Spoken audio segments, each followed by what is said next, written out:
नमस्कार सबैजनालाई। आज म धेरै स्वादिलो आलु र भटमास माछाको सब्जी बनाउन लागिरहेको छु। अन्त्यसम्म हेर्नुहोस्। सजिलो तर निकै मिठो रेसिपी बनाएर म हजुरहरूको सामु प्रस्तुत गर्नेछु। के छ हजुरहरूको हालखबर साथीहरू? मेरो त एकदमै ठिक छ। कहाँदेखि हेर्दै हुनुहुन्छ भिडियो प्लिज कमेन्ट गरिदिनुहोस् ल। अनि मैले हेर्नु न, मैले आलु भटमास चाहिँ उसिनेर पहिला नै तयार गरेर राखिसकेको छु। त्यही भएर मैले एकै ठाउँमा मिक्स गरेको छु।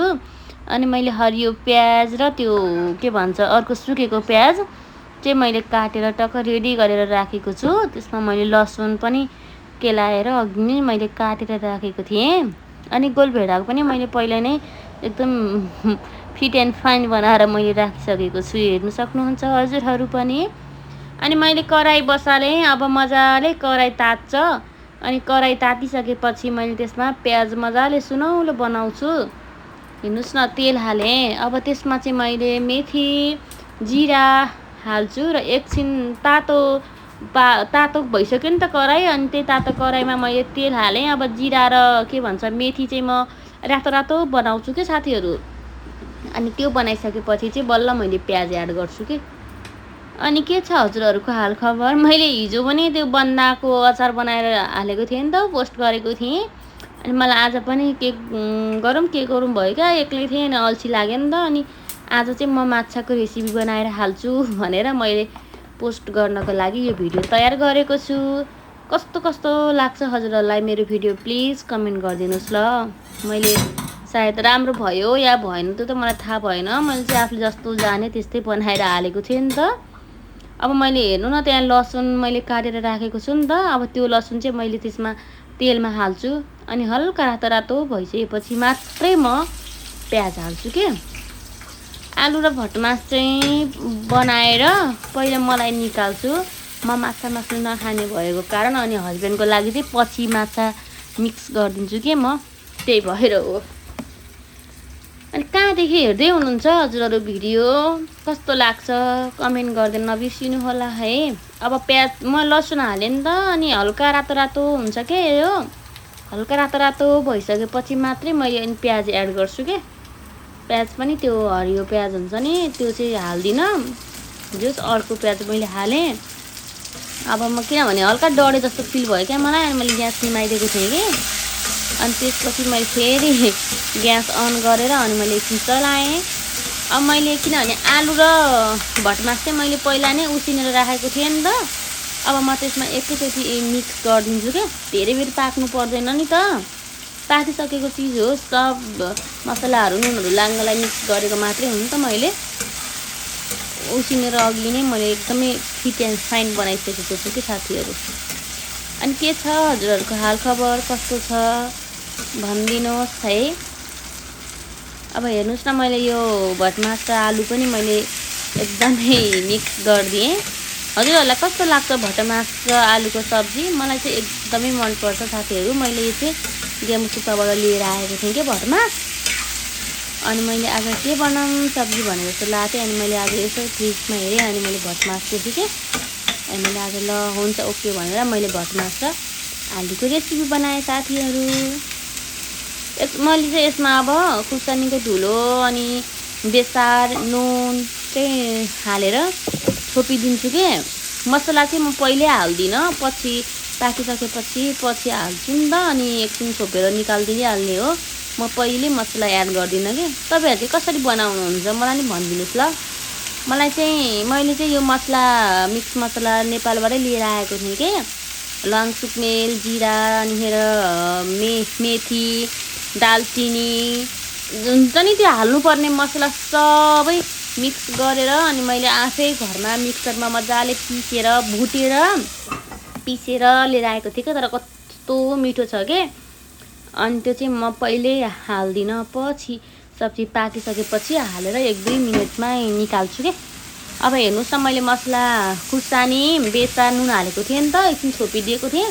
अब मैले मजाले चलाएँ होइन। अब सबैतिर मसलाहरू के भन्छ नुनहरू लाग्यो नि त। अब त्यो लगाइसकेपछि अब चाहिँ म गोलभेडा मैले अघि नै तयार गरेर राखेको थिएँ, हजुरहरूलाई भनेको थिएँ नि त। त्यो नै म अब एड गरिदिन्छु कि। किनभने धेरै बेर पाक्नु पर्दैन नि त यो आलु र त मैले अघि नै के भन्छ भटमास त मैले उसिनेर अघि नै राखेको भएर अनि एकछिनमै भइहाल्छ के। त्यो मैले मसला लाग्छ नुन लाग्छ भनेर चाहिँ मैले नुन हालेर एकछिन छोपिदिएको थिएँ के। अब मैले गोलभेडा एड गर्छु अनि त्यो गोलभेडा एड गरिसकेपछि थोरै पानी चाहिँ एड गरिदिन्छु क्या म यसमा, किनभने मैले पानी नहाली अघि छोपेको थिएँ नि त। अब मैले मजाले चलाउँछु के साथीहरू। हेर्नुहोस् न कस्तो खाउँ लाग्दो छ नि है, हेर्दैमा त यस्तो खाउँ लाग्दो छ। झन् खानै बिहा झन् कति मिठो हुन्छ होला, किनभने तयारै भइसकेको छैन नि त अहिले त। मैले चाहिँ मजाले त्यसलाई ग्रेभी बनाउन लागेँ के। मैले आज खासै भनौँ भने दाल बनाएको छुइनँ नि त, अनि दाल नबनाइसकेपछि हल्का ग्रेभी चाहिँ चाहिन्छ के। त्यही भएर अब यसलाई मैले एक थोरै पानी हालेर मैले छोपिदिन्छु। अब त्यो हरियो लसुन चाहिँ मैले माथिबाट हालिदिएँ, लसुन होइन के अरे प्याज, हरियो प्याज चाहिँ मैले माथिबाट हालेर एकछिन छोपिदिन्छु। अब मलाई अनि यो उम्लिसकेपछि मलाई चाहिँ म सब्जी निकाल्छु के। म माछा नखाने भएर अनि मलाई सब्जी निकालेर अनि मेरो हस्बेन्डको लागि चाहिँ म माछा हालेर एकछिन उमालिदिन्छु कि। त्यही भने खासमा चाहिँ। अनि हजुरहरूको हालखबर के छ, कस्तो छ, कामहरू कस्तो चल्दैछ साथीहरू। आफू त बस्ने खाने काम पनि छैन साथीहरू, बिजोग छ बिजोग। हेर्नुहोस् त मैले अब यसमा पानी एड गरिदिएँ। अब यो एकछिन उम्लिन्छ, मजाले उम्लिन्छ अनि मैले मसला हालिदिन्छु कि साथीहरू। अब यसमा मसला मजाले एड गरिदिन्छु अनि उम्लिन्छ अनि मेरो लागि निकाल्छु। हेर्नुहोस् ल साथीहरू, म चाहिँ ठ्याक्कै 1 देखि 2 मिनट मात्रै उमाल्छु कि, मसला हालेर गर्दिनँ। कस्तो मिठो हुन्छ नि त। मलाई चाहिँ अब मिठो लाग्छ, आफ्नो अब हुन्छ रेसिपी। मलाई चाहिँ यस्तो गरेपछि मिठो लाग्छ। तपाईँहरूलाई चाहिँ कसरी मिठो लाग्छ अब त्यो त आई डोन्ट नो। मैले माछा पनि त्यहाँ तयार गरेर राखेको छु कि, हेर्नुहोस् न पिस। तर म नखाने भएर मलाई चाहिँ पहिले अब म सब्जी निकाल्छु। हेर्नुहोस् न हाम्रो आलु र भटमासको सब्जी कस्तो राम्रो भयो है। अब तयार भयो मेरो भटमास र आलुको सब्जी। हेर्नुहोस् त हजुरहरूलाई खाउँ लाग्ने भयो तर क्यामेरामा त्यति राम्रो चाहिँ नदेखिने के, जस्तो त्यहाँ रियलमा छ नि साथीहरू त्यस्तो चाहिँ अझ देखेको छैन। कस्तो दामी देखेको थियो के। तर यो मेरो लागि मैले निकालेको है साथीहरू, किनभने म माछा अब नखाने भएर मिक्स गर्दिनँ नि त मलाई। अनि मलाई पहिले निकालेँ। अब मेरो हस्बेन्डको लागि चाहिँ मैले त्यहाँ राखेको माछा छ नि यो हो, त्यो माछा चाहिँ म अब एड गरिदिन्छु के। मेरो लागि चाहिँ मैले छोपेर अब मैले उता साइडमा राख्छु मेरो चाहिँ तरकारी। हेर्नुहोस् त हजुरहरूको खाना खाने बेला भयो कि भएन, मेरो त खाना खाने बेलै भएको छैन। मेरो त 12-1 बजे हुन्छ। अब यो माछाको पानी चाहिँ मैले फ्यालिदिन्छु कि, अनि त्यसमा थोरै पानी राखेर एड गरिदिन्छु। अनि यसमा माछा हालेपछि अलि नुन कम हुन्छ कि जस्तो फिल भयो क्या मलाई चाहिँ मनमा नै। अनि मैले यसमा थोरै नुन पनि एड गरिदिन्छु कि साथीहरू, किनभने अब माछा एड भएपछि त हल्का नुन कम हुन्छ होला नि त जस्तो लाग्यो मलाई। अनि मैले यसमा थोरै नुन पनि एड गरिदिएर अनि छोपिदिन्छु के। अनि 2-3 मिनट भनौँ न उम्लिएपछि चाहिँ अनि तरकारी रेडी। अनि हाम्रो आलु र माछा अब चाहिँ मेरो सब्जी तयार भयो। नुन हालिदिएँ मैले, नुन चाहिँ अलिक कम भएको जस्तो फिल भएको थियो नि त, मैले अघि भने नि त तपाईँहरूलाई। अब नुन अलिक कम हालेपछि अलि खल्लो भयो कि भनेर मैले थपिदिएको कि। अब यसलाई चाहिँ म 1 देखि 2 मिनट बनाउँछु। अनि त्यो उम्लिसकेपछि चाहिँ अनि मैले टक्क लाएर कचौरामा खनाएर म सफा गर्छु। फेरि अब खानासाना बनाइसकेपछि त्यत्तिकै राख्ने कुरा पनि त हुँदैन नि त भाँडाहरू। म चाहिँ खनाइहाल्छु उसमा, अर्को भाँडामा, सानो भाँडामा। यो चाहिँ मेरो पहिलेदेखिकै ह्याबिट हो कि साथीहरू। म चाहिँ पकाएको भाँडामा कहिले पनि राख्दिनँ के। अर्को सानो भाँडामा खनाएर म चाहिँ माझिहाल्नुपर्छ कि भाँडाहरू। यति ठुल्ठुलो भाँडाहरू त्यो राखिरहने मलाई मन लाग्दैन कि। हेर्नुहोस् त माछाको सब्जी पनि तयार भयो हाम्रो। वाउ, हाम्रो माछा आलु भटमासको तरकारी तयार भयो साथीहरू। तपाईँहरूलाई मन पर्यो भने कमेन्ट गर्न नबिर्सिनुहोस् ल। लाइक गर्नुहोस्, कमेन्ट गर्नुहोस्, कस्तो भयो भनिदिनुहोस्। कहाँबाट मेरो भिडियो हेर्दै हुनुहुन्छ त त्यो पनि मलाई जानकारी दिनुहोस् है साथीहरू। Support me guys, support me, like गरिदिनुहोस् ल। हेर्नुहोस् त कस्तो मजाले उम्लिएको। अब तयार भयो मेरो सब्जी। अब चाहिँ म खनाउँछु, त्यो बलमा खनाउँछु कि म अब चाहिँ। अब मैले ग्यास पनि निभाइदिन्छु। यो निभाइदिएँ मैले। अब ग्यास पाकिसक्यो नि त, धेरै उमाल्नु नि भएन।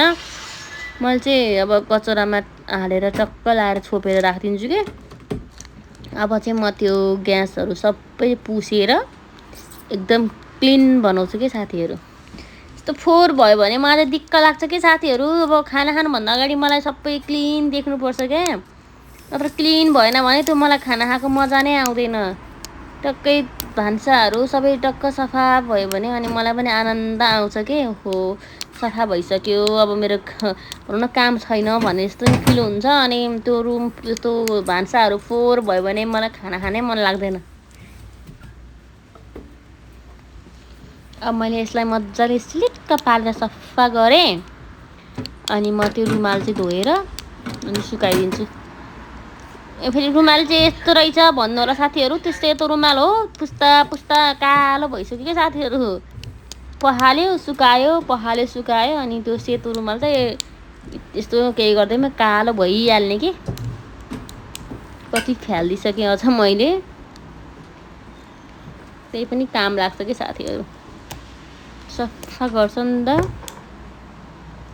अब मेरो खाना चाहिँ एकदमै रेडी भइसक्यो। खाना चाहिँ मैले राइस कुकरमा